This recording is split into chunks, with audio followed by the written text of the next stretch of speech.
So people rarely expect it to happen to them, so when it does, they feel especially at a loss to know exactly what to do. And I don't want you to let yourself become a victim to a lack of knowledge. So in this video, we're going to discuss the 5 things that you should immediately do if your identity is ever stolen.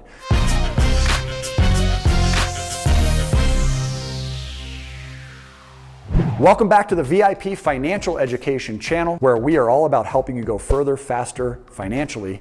My name is Matthew Pillmore. I'm the president of a company called VIP Financial Education, and today we're going to be talking about the 5 things that you should be doing immediately if your identity is ever stolen.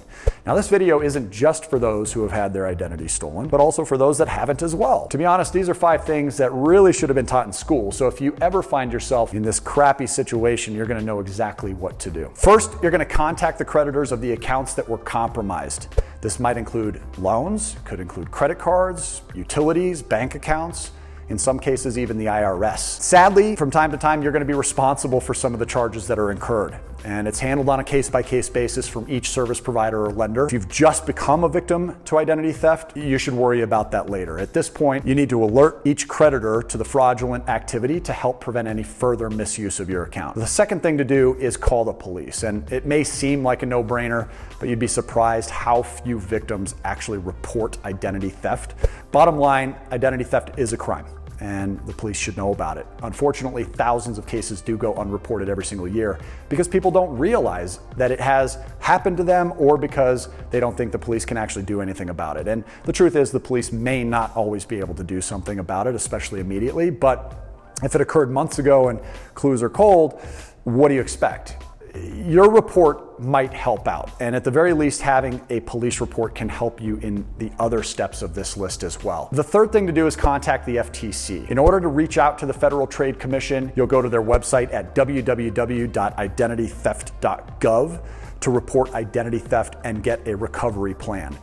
The FTC does not resolve individual consumer problems itself, but your complaint there is actually used to create a personal recovery plan for you to follow, and that can be extremely helpful in this process. They'll help walk you through that process, and then they're going to give you tools to track the progress along the way. This recovery plan put into action is going to help on the law enforcement action side as well, so it goes hand in hand with the second step of this list. The fourth thing to do is to dig deep into your credit reports and your statements. You can always start by getting your free credit report from annualcreditreport.com, whereby you're provided 1 free credit report per year per bureau. Or you can always utilize services that we recommend here on this channel, like creditkarma.com, which is also free of charge. When your identity has been stolen, you really need to check out your score and just get an overarching view of how your credit has been effective, if at all. And a small identity theft clue on your credit card statement might also hint at larger identity theft problems on your credit report that you're not yet aware of. So check everything. Be very thorough as you go through your transaction history several times per month. But in particular,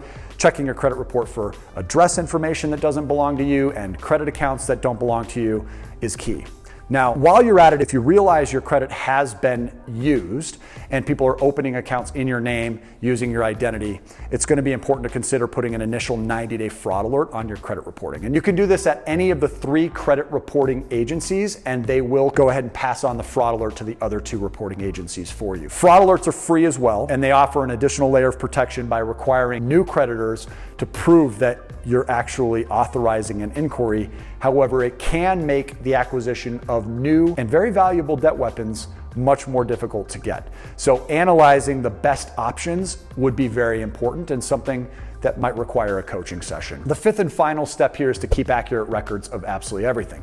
Create a document that lists the dates and times of all of the actions that you've taken, as well as the people that you spoke with along the way. And it's important to note what information was discussed during those conversations and then how long each action took. This record is going to help you keep track of the crazy amount of information that inevitably will be needed that will now be going back and forth between you and several other people. So making sure that you have a record like this will be very helpful if the case leads to either a civil or a criminal lawsuit. These immediate actions are going to help you get started on reviewing the situation and starting to sort things out. From this point, it will take some effort to pinpoint the problem, work things out with the lenders and the credit reporting agencies, but these initial 5 things are the first steps to help you contain the damage once you discover that your identity has been stolen. So guys, this is definitely a situation that nobody wants to ever find themselves in, but that makes it all the more critical to know exactly what to do if it does. Go ahead and comment below if you've ever had to go through this. We'd love to hear about that. If you have anything that you want to add to this list, that's important as well. Also, hit the like button if you want us to continue to do more videos on things like identity theft, areas that you guys can protect yourselves. Also, make sure you stay subscribed to the channel in order to stay current with the videos that we're uploading. We do upload a few times a week, so hit that bell, that's the notification, once you do subscribe, in order to be notified every time a new video is uploaded to this platform. And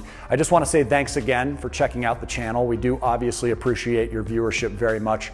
Until we see you again on our next video, make it a great day today, my friend, and take great care.